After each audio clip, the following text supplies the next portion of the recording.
আসসালামু আলাইকুম। Hello everyone, স্টাডির পক্ষ থেকে আপনাদেরকে জানাই স্বাগতম। আজকে আমি ইংলিশে একটা গুরুত্বপূর্ণ টপিক নিয়ে আলোচনা করব, অবজেক্ট ভার্সেস কমপ্লিমেন্ট। অনেকে অবজেক্ট এবং কমপ্লিমেন্টকে সেম মনে করে, মনে করে অবজেক্ট যেরকম কমপ্লিমেন্ট একই রকম, কিন্তু বাট এর মধ্যে কিছু পার্থক্য আছে। আজকে আমি জানবো অবজেক্ট কী, কমপ্লিমেন্ট কী, এবং অবজেক্টের এক্সাম্পল দিয়ে বুঝিয়ে দিব, কমপ্লিমেন্ট এক্সাম্পল দিয়ে বুঝিয়ে দিব। এখন দেখেন, অবজেক্ট সর্বদা নাউন অথবা প্রোনাউন হয়। অবজেক্ট এবং সাবজেক্ট দুইটি ভিন্ন সত্তা। ভিন্ন সত্তা বলতে আলাদা আলাদা। অবজেক্ট এবং সাবজেক্ট কখনো মিলে না, মানে দুইটা আলাদা। অবজেক্টের সাথে সাবজেক্ট কখনো মিলে না, সাবজেক্টের সাথে অবজেক্ট কখনো মিলে না। ভার্বকে যদি আমি কে বা কি বা কাকে দ্বারা যদি প্রশ্ন করি, তাহলে কি পাওয়া যায়? অবজেক্ট পাওয়া যায়। এতটুকু হচ্ছে অবজেক্ট নিয়ে। এখন হচ্ছে কমপ্লিমেন্ট। কমপ্লিমেন্ট সাধারণত নাউন অথবা অ্যাডজেক্টিভ হয়। আমরা বলছিলাম যে অবজেক্ট সাধারণত নাউন অথবা প্রোনাউন হয়, কমপ্লিমেন্টের ক্ষেত্রে আলাদা। কমপ্লিমেন্ট সাধারণত নাউন হয় অথবা আবার কি হয়? অ্যাডজেক্টিভ হয়। সাবজেক্ট এবং সাবজেক্ট কমপ্লিমেন্ট এবং অবজেক্ট কমপ্লিমেন্ট একই সত্তা হয়। একই সত্তা বলতে সাবজেক্টের যেরকম, কমপ্লিমেন্টও সেম একই রকম, মানে কোনো কিনা আলাদা কোনো ভিন্ন সত্তা নেই, দুটো একই। সাবজেক্ট যেরকম, কমপ্লিমেন্ট কীরকম, একই রকম। এখন এন বি হচ্ছে সহজে চেনার উপায়, যেমন এ সমান এ, ফোর সমান ফোর। এখন আমি অবজেক্ট এবং কমপ্লিমেন্টের জাস্ট এক্সাম্পলগুলো দিয়ে বুঝে দিব। এখন এটা হচ্ছে রুলস, সাবজেক্ট প্লাস বার প্লাস অবজেক্ট বা কমপ্লিমেন্ট এক্সটেনশন, ঠিক আছে। আজকে আমরা অবজেক্ট এবং কমপ্লিমেন্টের এক্সাম্পল দিয়ে জানবো যে অবজেক্ট এবং কমপ্লিমেন্টের পার্থক্য কেন। জাস্ট ওয়ান, হি হেল্পড মি।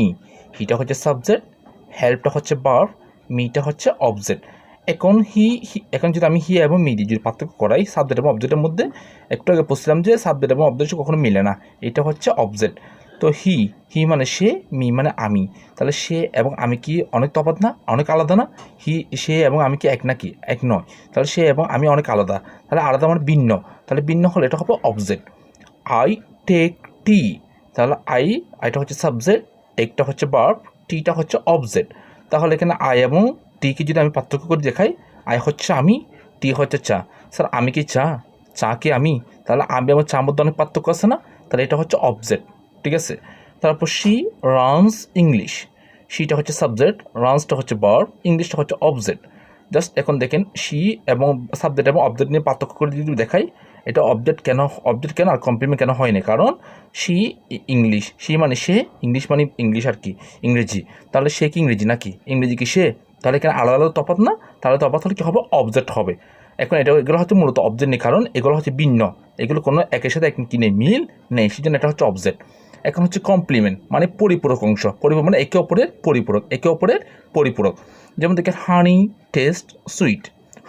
হানি হচ্ছে মধু, টেস্ট হচ্ছে মিষ্টি, সুইট হচ্ছে মিষ্টি, টেস্ট মানে স্বাদ বোঝাই। তাহলে হানি হচ্ছে সাবজেক্ট, টেস্ট হচ্ছে ভার্ব, সুইট হচ্ছে কমপ্লিমেন্ট। এখন যদি আমি সাবজেক্ট এবং কমপ্লিমেন্ট যে বুঝাই, হানি সুইট, তাহলে হানি মিষ্টি, তাহলে মধু তো মিষ্টি এমনিও। তাহলে এখানের মধ্যে কী আছে? কোনো আলাদা তফাৎ আছে? আলাদা তো কোনো তফাৎ নেই। তাহলে এটা একে অপরের পরিপূরক, একে অপরের পরিপূরক। হানি মধু মিষ্টি, মধু মিষ্টি, তাহলে একে অপরের পরিপূরক, তাহলে এটা হচ্ছে কমপ্লিমেন্ট, মানে একই সত্তা। একই সত্তা হলে এটা হচ্ছে কমপ্লিমেন্ট, এখানে কোনো আলাদা কিছু নেই।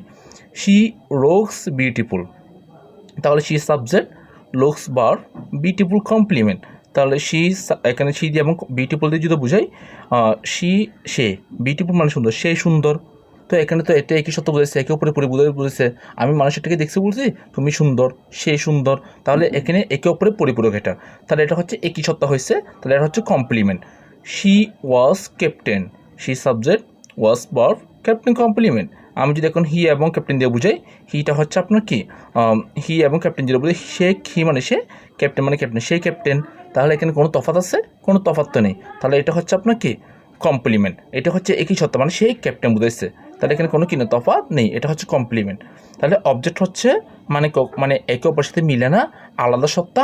আর কমপ্লিমেন্ট হচ্ছে একই সত্তা, মানে একে অপরে পরিপূরক, মানে দুইটাই মিলবে কিন্তু অবজেক্টের মধ্যে মিলে না। তো এটা হচ্ছে অবজেক্ট এবং কমপ্লিমেন্ট নিয়ে। আশা করি বুঝছেন। আসসালামু আলাইকুম ওয়া রাহমাতুল্লাহি ওয়া বারাকাতুহু।